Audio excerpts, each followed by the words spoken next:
Com'è possibile che arriviamo a farci fagocitare da quest'ansia da prestazione, questo dover fare continuamente, fino davvero a mozzarci il fiato? Com'è possibile che arriviamo a questo? Cosa ci spinge? Che cosa ci sta condizionando? Quello che noto, perché ovviamente queste energie le viviamo, no? Ci sentiamo, ci rendiamo conto di Certo. quanto sono forti, no? Nella ipnotizzazione, no? Come se ti mancasse l'aria, no? Se non fai le cose in un certo modo, perché poi uno dice non ho soldi, non si mangia, bisogna fare, Vero, devi fare questo, no? vero. Quando in profondità sappiamo come la natura è anche autogenerante, sostiene tantissimo e tutto questo sistema è autosostenente. Ma per arrivare a quel punto voglio dire un'altra cosa. Quello che succede è che in verità non vediamo bene. Cioè, quando fai un qualcosa e quindi agisci perché qualcosa possa avvenire, quel qualcosa sta arrivando. Ogni azione che tu fai, anche ogni richiesta che tu stai facendo, sta muovendo delle situazioni e le risposte stanno arrivando.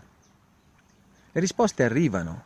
C'è un piccolo problema però di dettaglio qua, che le risposte non arrivano come tu ti sei immaginato che arrivano, ma arrivano perfettamente come l'energia tua sta chiamando la cosa, perché è l'energia interna che chiama un simile coerente esterno.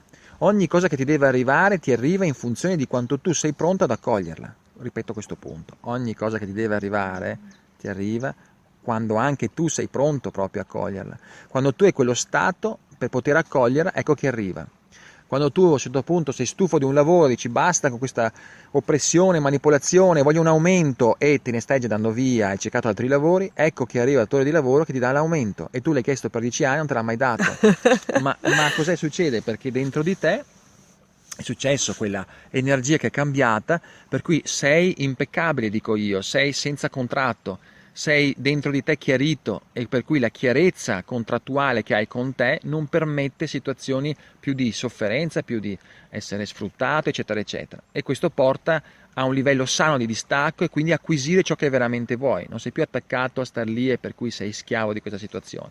E così potrei dire anche in un rapporto amoroso, nel momento in cui vivi pienamente la sensazione di libertà e non sei più legato alla persona perché devo farla felice, perché devi farmi felice, ma dici se io non sto felice, non ci sto in questo spazio e sei dentro così, vedrai per esperienza che riuscirai a essere felice con quella persona perché non hai questo contratto di aspettativa che impedisce invece un amore che possa crescere, no? Perché una parte di te prima invece era sempre a contratto.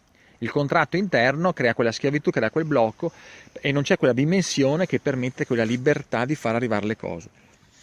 Quindi stiamo notando attraverso questa comprensione che ogni ansia che arriva, tutto quello che arriva nella nostra condizione, uno, bisogna avere una visione più dall'alto, capire che tante cose stanno già arrivando nella funzione di quello che noi possiamo accogliere. Quindi non ti è arrivata la fila di persone nel tuo negozio Mhm. perché pensavi ma ti sta arrivando pubblicità, ti stanno arrivando messaggi che ti fa capire che inizi a muovere delle energie, che persone sono attente, ti arriva in altro modo, ti arriva sotto forma di aiuti, sotto forme non lo so, di promozione che arrivano da esterni, cioè possono arrivare altri. Apri gli occhi e cerca di vedere l'energia come si sta sviluppando in altri settori. Non è che devi essere focalizzato che o viene in quel modo lì o c'è un fallimento, può venire in tanti modi. Dopodiché anche certe cose devono anche esaurirsi, quindi tu ti sforzi tanto, ma non era quella la strada che dovevi prendere, ma attraverso quella comprendi qual è il punto. L'energia è una continua modulazione, cioè dobbiamo essere, come dire, elastici per capire dietro ogni nostro sforzo qual è la risposta sana che arriva. Allora la domanda è sì, ma cosa devo fare? Continuare a sforzarmi comunque? Perché poi mi viene l'ansia e devo comunque, cosa faccio? Non faccio niente allora, non faccio niente, aspetto che il fiume scorra e mi arriva, no. Ora ti faccio questa bellissima parodia che è molto chiara. Tu devi continuare a zappare, devi continuare a seminare, Mhm. la terra devi farla morbida, devi portare il concime, e devi stare lì a fare tutto questo lavoro che ti fa male alla schiena, anche che ogni giorno che passa insomma Mhm. è anche faticoso, devi farti fare aiuti, devi comprare delle cose, eccetera, eccetera. E poi a un certo punto però devi prendere i tuoi strumenti, che strumenti sono tutto ciò che tu hai fatto per questo, devi poggiarli per terra, non devi essere più collegato, attaccato, avido di tenerli in mano e non devi essere più collegato a continuare a vedere se viene su un seme, una pianta e come viene, ma devi aspettare il vento e la pioggia, perché questi portano i semi in giro, ne portano altri, portano piante giuste che si devono collegare alla tua vegetazione che hai impiantato, porta la pioggia porta nutrimento, arriva il sole, devi aspettare che la natura faccia il suo corso in funzione di quello che tu hai fatto.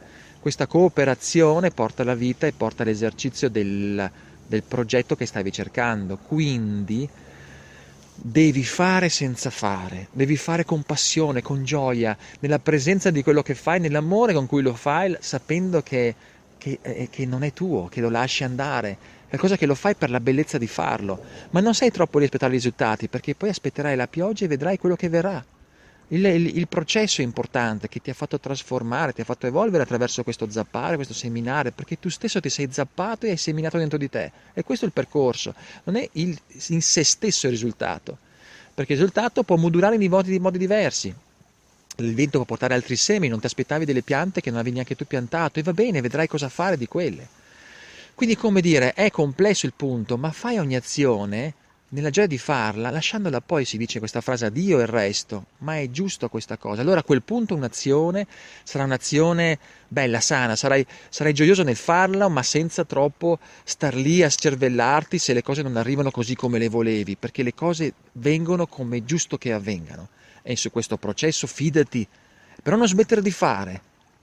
Fidati, non attaccarti a quello che fai, fallo col massimo della gioia e poi continua a lasciare che questa cosa possa produrre. E stai sul fare con gioia, non su ciò che questa gioia deve creare, perché l'ha già creata in te. Wow, grazie.